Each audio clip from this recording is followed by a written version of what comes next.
اہل حدیث تو نام ہے اسی بات کا.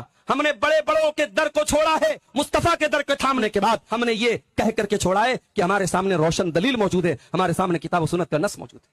اگر آج اس دور میں اہل حدیث کو بدترین فرقہ کہتا ہے اور ہمارا نوجوان اس کو اپنا آئیڈیل مانے, ہمارا اہل حدیث نوجوان اس کے اسٹیٹس اپنے موبائلوں پر لگائے, اس کو اپنا پیشوا سمجھے, اس کی باتیں کرے, تو یہ افسوس کی بات ہے. اس کا مطلب کہ ہم نے اپنے منہج کو نہیں سمجھا. میرے ساتھیو, یاد رکھو, نبی کا جو منہج ہے, صحابہ کا جو منہج ہے, وہ 2024 میں کسی نے بیان نہیں کیا. یہ نبی کے دور سے لے کر نسلن بعد نسل, جنریشن بائی جنریشن یہ منہج قائم رہا, یہ مسلک قائم رہا, یہ دعوت قائم رہی. ابن تیمیہ اسی کے دائی, شیخ الاسلام محمد بن عبد الوہاب اسی کے دائی, ہندوستان میں شاہ اسماعیل شہید اسی کے دائی, میاں صاحب نذیر حسین محدث دہلوی اسی کے دائی. یہ بڑے بڑے ہمارے اکابر ہیں. یہ اہل حدیث کا اسٹیج رہا, یہ اہل حدیث کا پلیٹ فارم رہا کہ اپنے بڑے بڑے اکابر کی بھی اگر کوئی بات غلط پائی گئی دلیل کی روشنی میں, ہم نے احترام تو کیا ہے, ہم نے تعظیم تو کی ہے, مگر ان کے اس موقف کو قبول نہیں کیا.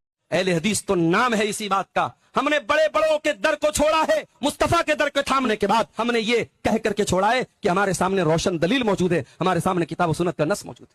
اگر آج اس دور میں اہل حدیث کو بدترین فرقہ کہتا ہے اور ہمارا نوجوان اس کو اپنا آئیڈیل مانے, ہمارا اہل حدیث نوجوان اس کے اسٹیٹس اپنے موبائلوں پر لگائے, اس کو اپنا پیشوا سمجھے, اس کی باتیں کرے, تو یہ افسوس کی بات ہے. اس کا مطلب کہ ہم نے اپنے منہج کو نہیں سمجھا.